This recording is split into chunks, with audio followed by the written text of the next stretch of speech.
Dragon Age Inquisition has an ESRB rating of M for mature for blood, intense violence, nudity, sexual content, and strong language.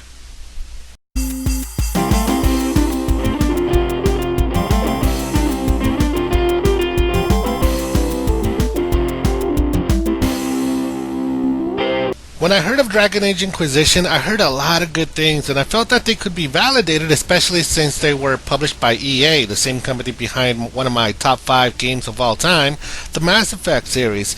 It should have been the same experience, but with a fantasy theme. Unfortunately, I didn't get the grand gameplay I heard so much of.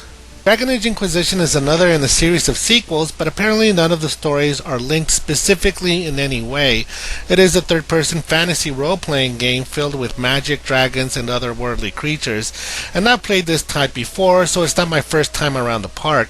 This game has all the elements and features that your usual RPG has, like crafting, smithing, enchanting, etc., as well as collecting items and resources to do all your forging and all the cooking you want. So the game doesn't leave out the usual typical RPG elements we know to exist in every game of the same genre. You also get to create your own character, and it's fully customizable, and you get to add lineage and race behind it, and it doesn't matter who or what you create because the story is a default storyline, so no decision making will affect the story. In fact, the story for me at least seemed the first weakest part of the game that I noticed. I did not get pulled into the story as I thought I would. In fact, it was my experience that I would just skip through a lot of the dialogue just to get to the next mission objective. I don't know if it was just me, but the story lacked any real intrigue. Once the story began to fade from my focus, the character development began to follow as well. From the start, you are accused as a traitor and an enemy of the Inquisition, and you are sentenced to death, but suddenly a powerful tattoo on your hand reacts to strange portals, or rifts as the game calls them, that become doorways from other dimensional worlds that allow creatures to come through. You convince your accusers that you are innocent and build a guild to close these rifts, all the while bringing peace to the land and building alliances between the different races and kingdoms, I guess. Inquisition of old. Find those who will stand against the chaos. We aren't ready.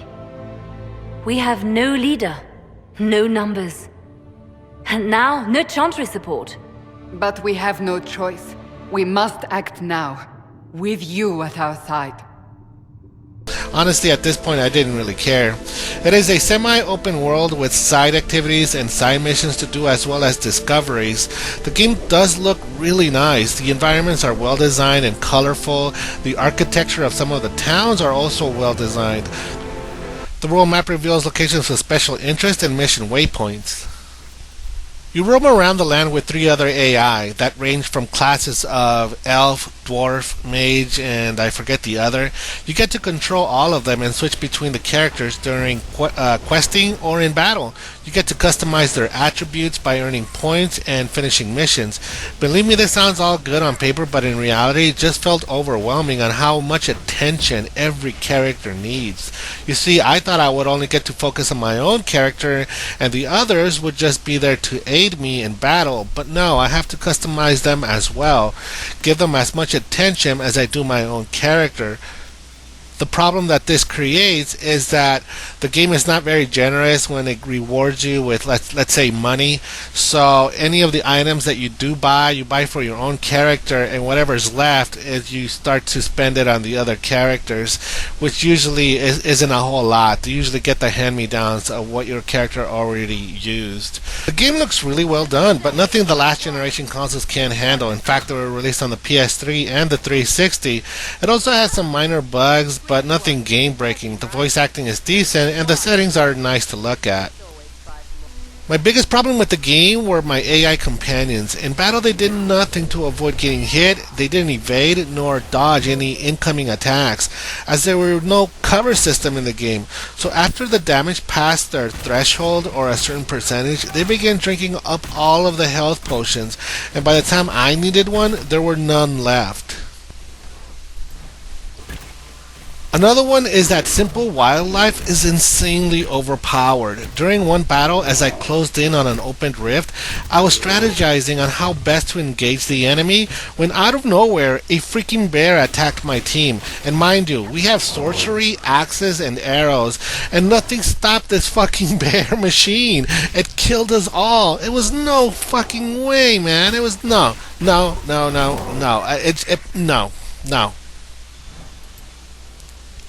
In the end, Dragon Age Inquisition is a mediocre RPG with an interesting battle system of switching between characters that may entertain you or annoy you altogether. I don't want to say I didn't like the game, but I didn't like some of the features in it. Navigating through the menus is a bit frustrating too. Using the triggers and analog sticks to open folders is confusing. I really want to like the game, but some features were just too annoyingly frustrating that I just could only play it in small doses before getting tired and jumping off of it. This game requires a lot of your attention to detail, not only on yourself but the other characters as well. If you're looking for an in-depth character building and mission questing, you might enjoy this game. I just didn't have the patience for it. You can get past the buyer's remorse at $19.99. I don't think this game deserves much of a reward since nothing really else stands out. The game does feature a multiplayer mode, but unfortunately I did not get to really play it as I couldn't find any games to join or nobody would join me, so it was really hard to get into the multiplayer. From the one version I did play, it was supposed to be a raid mode, but the enemy was so overpowering that I just kept dying. I don't think there was a PvP mode, only co-op multiplayer modes, which I think only featured 3 different multiplayer games, or 3 different modes.